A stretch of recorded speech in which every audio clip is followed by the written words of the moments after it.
Saudara-saudara pendengar yang kami kasihi dimanapun Anda berada, Anda kembali bersama kami dalam acara Telaga, Tegur Sapa Gembala Keluarga. Saya Gunawan Santoso dari Lembaga Bina Keluarga Kristen akan berbincang-bincang dengan Bapak Pendeta Dr. Paul Gunadi. Beliau adalah seorang pakar dalam bidang konseling serta dosen di Seminari Alkitab Asia Tenggara, Malang. Perbincangan kami kali ini merupakan kelanjutan dari perbincangan kami yang terdahulu, dan kami berbicara tentang proses berpacaran bagian yang kedua. Kami percaya acara ini pasti bermanfaat bagi kita sekalian, dan dari studio kami mengucapkan selamat mengikuti. Pak Paul, pada kesempatan yang lalu kita sudah mulai membicarakan tentang proses berpacaran, dan kita akan melanjutkan perbincangan itu pada kesempatan kali ini. Namun Pak Paul, supaya para pendengar kita ini mempunyai gambaran yang lebih lengkap atau mengingat apa yang kita sudah perbincangkan, mungkin Pak Paul secara ringkas bisa menyampaikan hal-hal apa yang sudah kita perbincangkan pada kesempatan yang lalu, Pak Paul. Pada dasarnya kita ini membicarakan pentingnya mengenal makna atau tujuan dari berpacaran. Karena berpacaran adalah bagian integral dalam persiapan pernikahan. Jadi kita ini nih mesti menjalani prosesnya dengan benar. Nah, kemudian saya juga ungkapkan bahwa sebaiknya kita ini memulai dengan lingkup pertemanan yang luas. Jadi kita mesti mencari teman dahulu sebelum mencari teman hidup. Jangan langsung fokus kepada mencari teman hidup.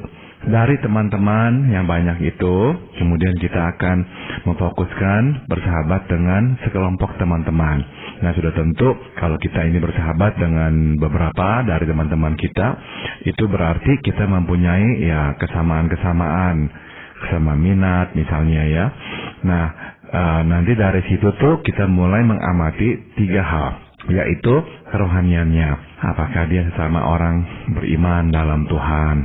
Apakah dia orang yang mencintai Yesus dalam hidupnya? Apakah dia orang yang memang menunjukkan minat untuk mendalami dan mengenal Kristus dengan lebih pribadi lagi? Nah, kita mau benar-benar melihat dia orang yang bukan saja berbicara atau mengutip-ngutip firman Tuhan, tapi orang yang sungguh-sungguh melakukan kehendak Tuhan dalam hidupnya. Kemudian kita juga amati karakternya. Apakah orang ini sungguh-sungguh baik? Nah, saya definisikan baik, murah hati. Orang yang mau memberi, yang siap untuk mengalah, orang yang siap untuk mengedepankan orang lain, orang yang siap untuk menolong, dan orang yang siap untuk mengampuni. Nah, itulah yang saya kategorikan dengan baik atau murah hati. Nah, yang ketiga adalah kita mau melihat karirnya alias tujuan hidupnya. Apakah sama dengan tujuan hidup kita? Misalkan dia itu orang yang mementingkan karir, uang, maunya jadinya orang yang berhasil. Nah, dia akan mungkin mengorbankan segalanya guna mencapai tujuannya itu. Apakah sama dengan tujuan hidup kita? Nah, itu yang kita perlu nanti cocokkan. Nah, kalau kita lihat ketiganya itu dan kita bisa berkata, iya, inilah yang saya inginkan, sama dengan kita, maka kita dekati orang itu dan kita langsung katakan bahwa kita mempunyai minat terhadapnya dan kita mau mengajaknya berdoa. Mendoakan akan kesiapan dia memulai sebuah masa berpacaran dengan kita. Nah, setelah dia berdoa misalkan selama 2 minggu atau sebulan, kita kembali lagi dan kita tanya apakah dia juga mendapatkan konfirmasi yang sama dan mempunyai keinginan juga untuk memulai relasi berpacaran. Kalau dia berkata iya, nah barulah kita mulai masa berpacaran itu.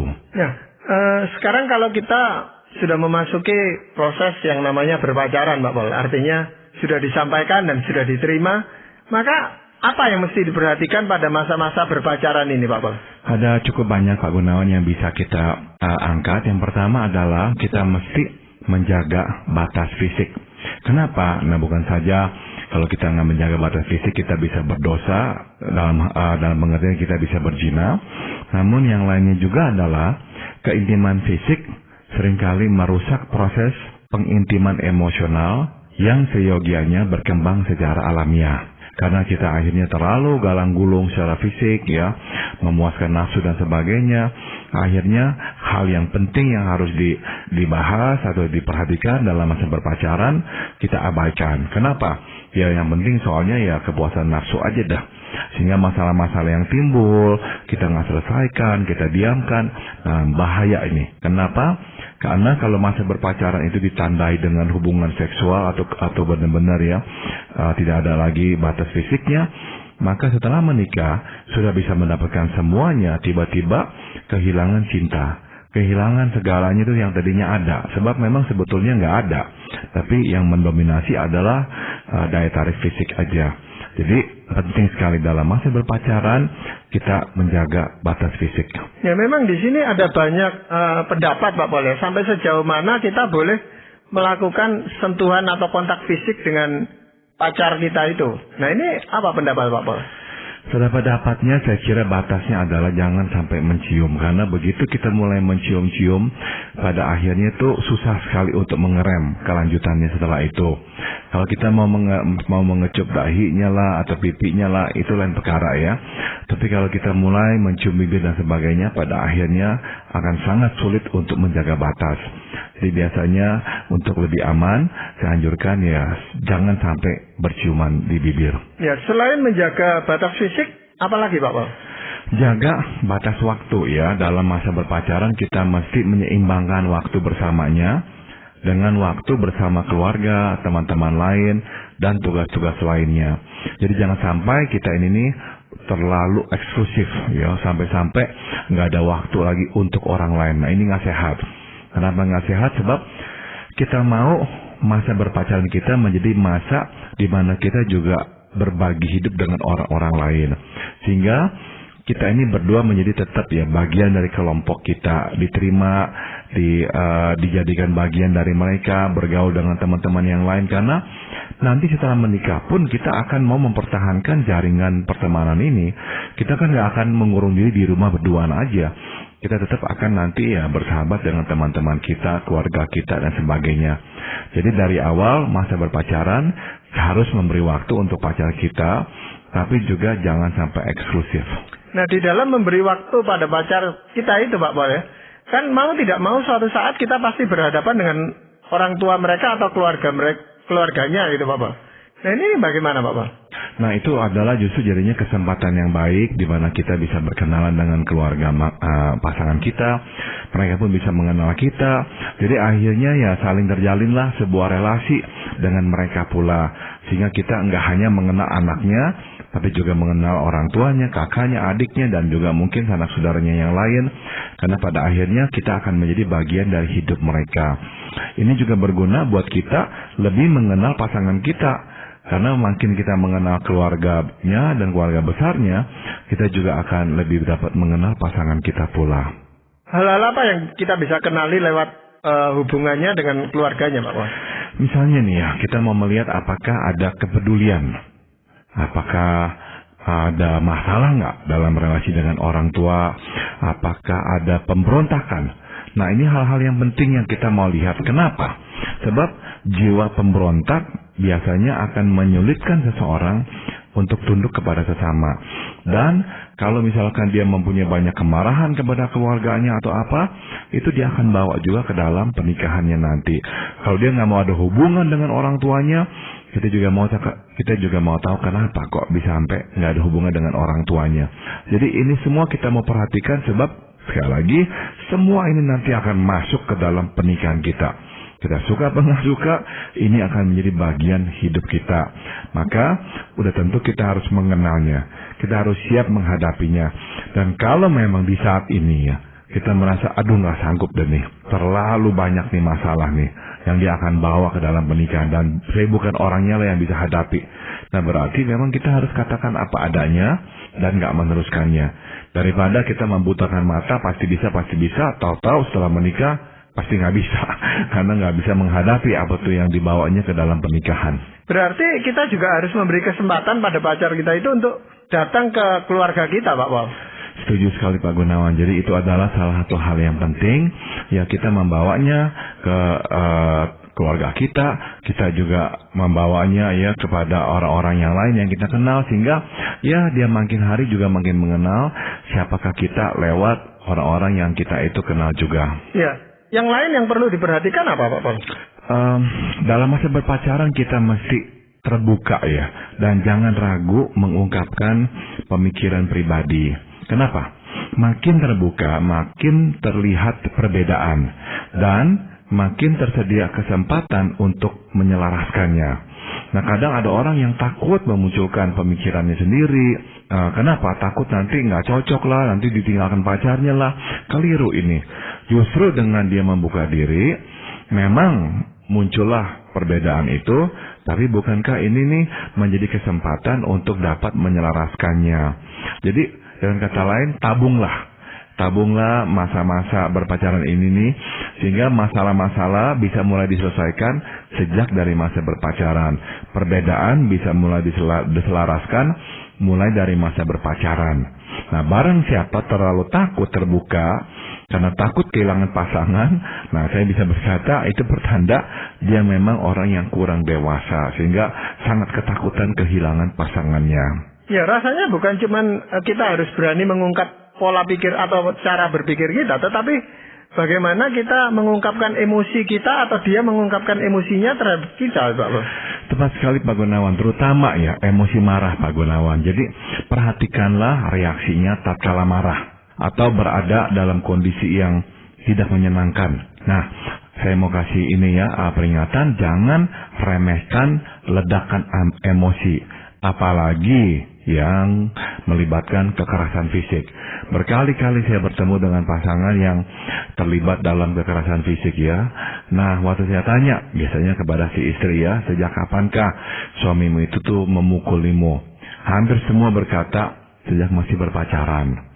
Sebab rupanya itu sudah mulai, tapi memang nggak seburuk setelah menikah.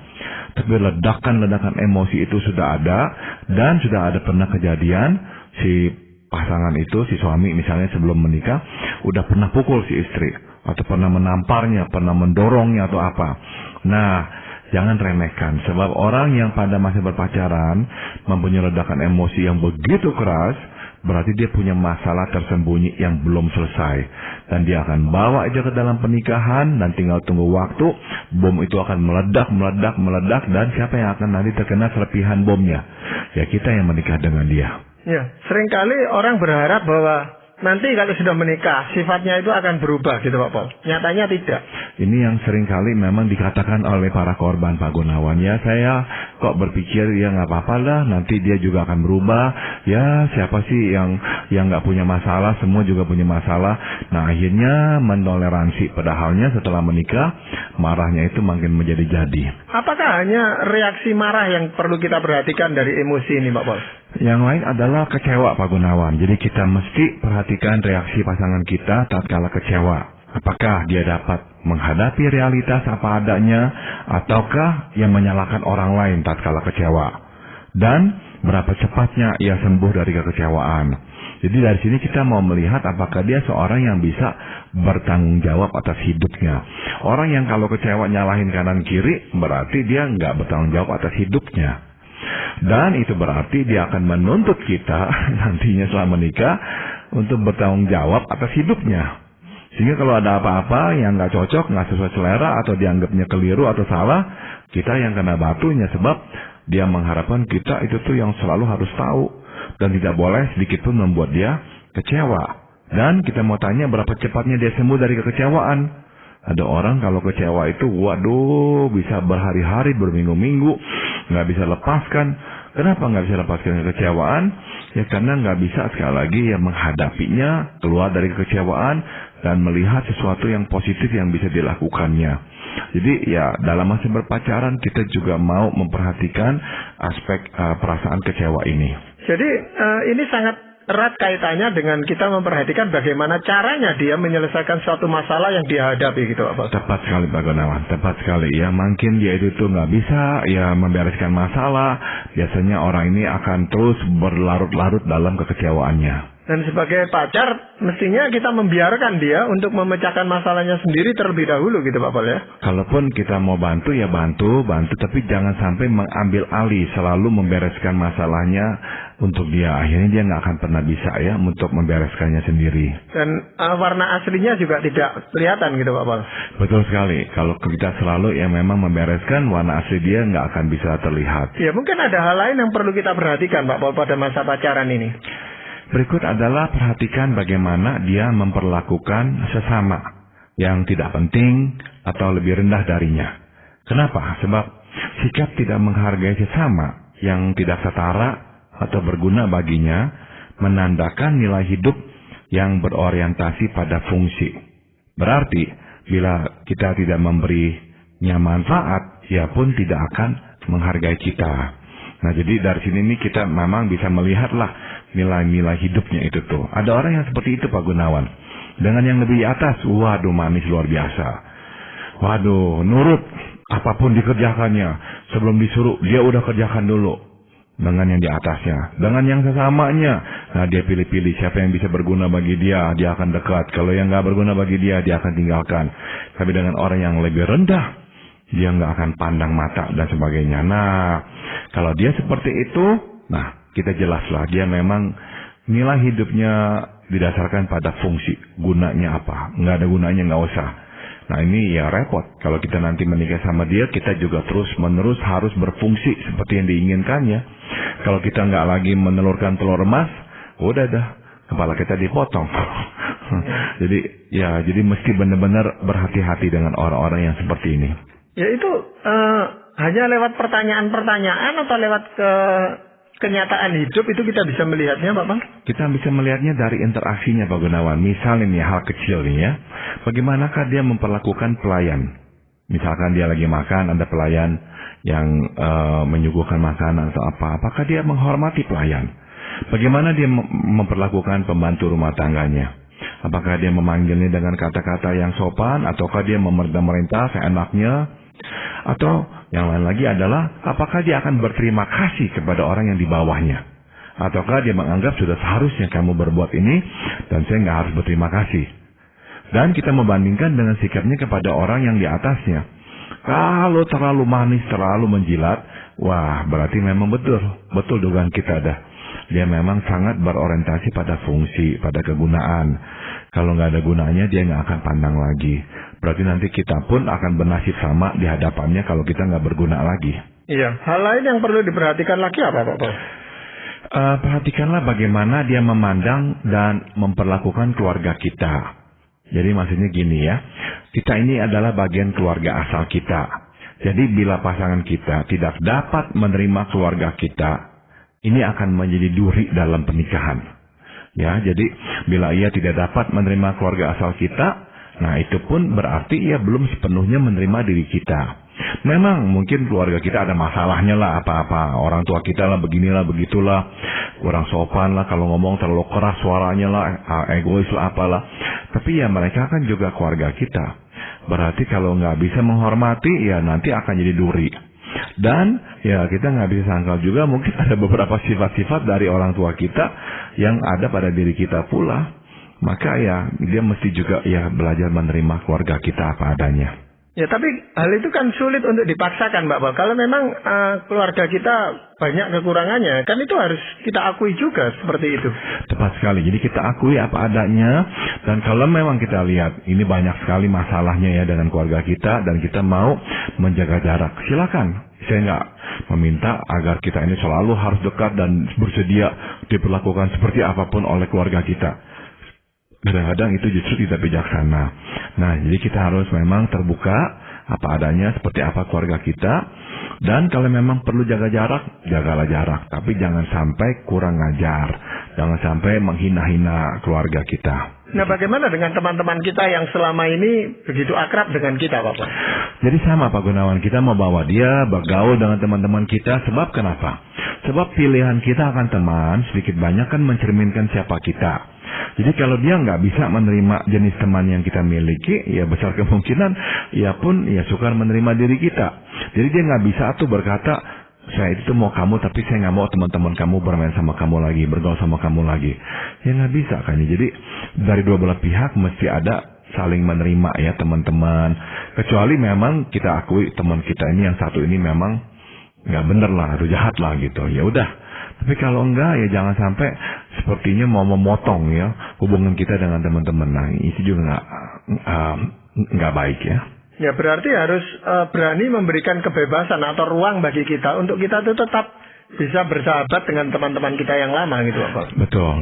Jadi nggak bisa ya langsung pacar kita ini memotong relasi kita dengan teman-teman begitu saja. Nah, Pak Paul, apakah penting memperhatikan tampilan fisik dari pacar itu? Oh, penting Pak Gunawan, meskipun sudah tentu ini bukan yang terpenting, tapi penting ya. Jadi kita mau bertanya, apakah kita tertarik kepadanya secara fisik pula, dan apakah kita bangga terhadapnya. Jadi intinya adalah kita harus tanya diri kita, bersedia nggak kita mengajaknya ke setiap lingkup dan lapisan pergaulan kita. Jadi ada orang tuh yang nggak bisa tuh ajak pasangannya tuh ke tempat yang lebih tinggi atau lebih elit atau apa, nggak bisa tuh, karena dia takut pasangannya nanti nggak nyaman, dia pun juga nggak nyaman. Berarti ada sesuatu. Jadi kalau kita mau memilih pasangan, pilihlah yang kita itu nyaman bawa dia ke segenap lapisan dan lingkup kehidupan sosial kita, dan kita berani dan bangga menghadirkan dia. Kalau kita udah memulai mengkotak-kotakan, di sini jangan, di sini boleh, di sini jangan, di sini, berarti memang kita itu nggak bersedia menerimanya sepenuhnya secara fisik. Nah, mungkin di sini faktor kesepadanan itu penting, Pak Paul. Baik di dalam pendidikan, lalu latar belakang sosial dan sebagainya itu. Betul. Jadi jangan sampai ya kita bersama dengan orang yang kita akui sebetulnya saya malu jalan sama dia. Ya jangan. Mendingan ya jangan teruskan kalau kita merasa seperti itu. Ya, ternyata cukup banyak hal-hal yang perlu kita perhatikan pada masa pacaran, Pak Paul. Hal yang lain yang perlu dipikirkan lagi apa, Pak Paul? Nah, setelah kita itu menjalani masa berpacaran, kita mesti mencari konfirmasi ya dalam berpacaran ini. Sedikit-dikitnya adalah 3. Kita mesti terus berdoa dan berdoa bersama, minta konfirmasi dari Tuhan. Nah, salah satu konfirmasi dari Tuhan adalah keberhasilan kita menyelaraskan perbedaan. Nah, saya mau tekankan ini nih ya, modal keselarasan, artinya kita banyak kesamaan untuk memulai relasi. Itu tidak sama dengan keberhasilan menyelaraskan diri. Nah, yang terpenting bukan berapa banyak kesamaan waktu kita memulai relasi, tapi berapa banyak perbedaan yang berhasil diselaraskan. Karena kalau kita punya modal banyak kesamaan, tapi kita nggak pernah bisa belajar menyelaraskan perbedaan, mubazir. Nanti setelah menikah pasti kita akan menemukan perbedaan. Dan kalau kita nggak pernah belajar bagaimana menyelaraskannya, ya itu repot. Jadi yang pertama konfirmasinya adalah itu. Kalau memang ini adalah relasi yang Tuhan inginkan, Tuhan berkati, kita mesti melihat berhasil nggak kita menyelaraskan perbedaan. Yang kedua adalah penilaian positif terhadap relasi kita, baik dari keluarga maupun teman dekat. Ya kan, mereka mengenal diri kita, dapat melihat kita berdua dari sudut yang berbeda. Jadi dengarkan tanggapan mereka. Jangan tutup telinga dan berkata, semua orang salah, saya benar. Nggak ada yang mengerti saya, hanya saya dan pacar saya yang mengerti satu sama lain. Jangan. Terbuka dan dengarkanlah masukan-masukan dari keluarga dan teman dekat. Dan yang terakhir, pertumbuhan relasi itu sendiri. Ini konfirmasi yang penting. Pernikahan itu didirikan di atas 3 dasar. Percaya, respek, dan cinta. Nah, ketiganya mesti mengalami pertumbuhan dalam masa berpacaran. Bukan kemerosotan. Bukan makin lama pacaran makin nggak percaya, makin nggak respek, makin nggak cinta. Berarti kalau itu yang terjadi, ini bukan pasangan yang untuk kita. Ya. Pak Paul, tadi Pak Paul katakan bahwa pernikahan itu memang didirikan atas 3 dasar, yaitu percaya, respek, dan cinta, Pak Paul. Nah, bagaimana pernikahan itu dibangun, Pak Paul? Pernikahan ini dibangun juga di atas 3 pasangan tiang, Pak Gunawan. Yang pertama adalah doa dan firman Tuhan. Jadi kita mau ya benar-benar membangun relasi di dalam doa dan firman Tuhan. Baca firman, berdoalah terus. Kedua, ibadah dan persekutuan. Jadi beribadahlah bersama, bersekutulah bersama. Ini menjadi tiang dalam keluarga kita. Dan yang terakhir, tiang pelayanan dan persembahan. Apakah kita mau terlibat dalam pelayanan? Apakah bersama-sama kita juga mau memberikan persembahan kepada Tuhan? Nah, ini adalah tiang-tiang yang membangun keluarga. Jadi kalau dalam keluarga kita ada doa dan firman Tuhan, ada ibadah dan persekutuan, ada pelayanan dan persembahan, saya yakin ya keluarga kita itu bisa nanti bertumbuh dengan sehat. Ya, jadi dengan kata lain, kalau kita memang dari awalnya sudah tidak seiman, itu akan sulit membangun proses di berpacaran, apalagi pernikahan gitu, Pak Paul. Tepat sekali, Pak Gunawan. Jadi kalau kita memang mau menuruti jalan Tuhan, ya kita memang harus menaati kehendaknya, yaitu menikah dengan yang seiman dengan kita. Ya, Pak Pol, di dalam hal berpacaran ini selanjutnya kalau memang sudah sepakat ya, dan kita sudah melakukan konfirmasi, tahap yang berikutnya adalah tahap menuju pernikahan, Pak Pol ya. Itu sudah, karena semuanya sudah terkonfirmasi dengan baik. Nah, bagaimana kita bisa memutuskan inilah saatnya untuk kita secara serius berkata kita akan menikah? Saya kira kalau kita bisa ingat saja dah, yang terakhir itu adalah kalau memang ini dari Tuhan, Tuhan sudah konfirmasikan, saya kira harus kita bisa melihat percaya kita bertumbuh, respek kita bertumbuh, cinta kita bertumbuh. Nah, sudah tentu dengan catatan yang tadi itu ya, dia adalah seorang yang sama-sama beriman dalam Tuhan, dia mempunyai karakter yang baik, dan dia juga memang mempunyai tujuan hidup yang sama dengan kita. Nah, tapi kalau pada ujungnya kita melihat respek bertumbuh, percaya bertumbuh, kasih bertumbuh, yakinlah memang Tuhan memberkati relasi kita ini dan silakanlah melangkah maju. Ya, ada orang itu yang selalu ragu-ragu untuk memutuskan menikah, sehingga lalu pasangannya merasa tidak ada kepastian dari orang ini, karena dia tidak berani mengambil keputusan untuk menikah, Pak Pol.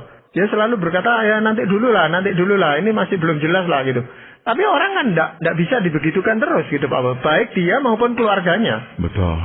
Jadi kalau orang itu memang terus berkata begitu, berarti dia memang belum siap untuk hidup dalam pernikahan.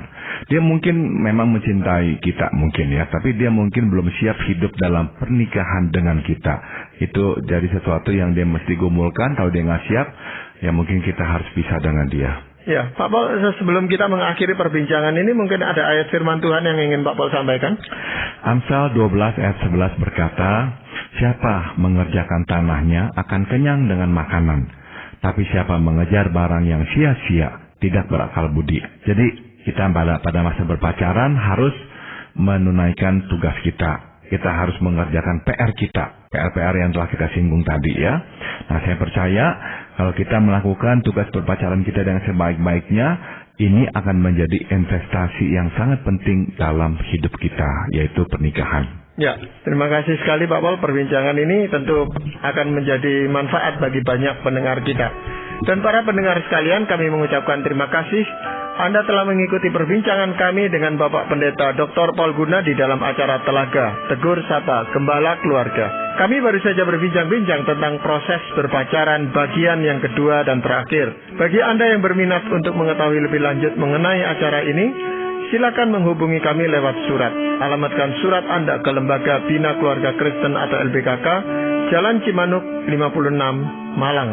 Anda juga dapat menggunakan email dengan alamat telaga@indo.net.id.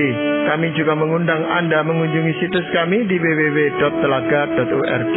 Saran-saran, pertanyaan, serta tanggapan Anda sangat kami nantikan. Akhirnya dari studio kami mengucapkan terima kasih atas perhatian Anda, dan sampai jumpa pada acara Telaga yang akan datang.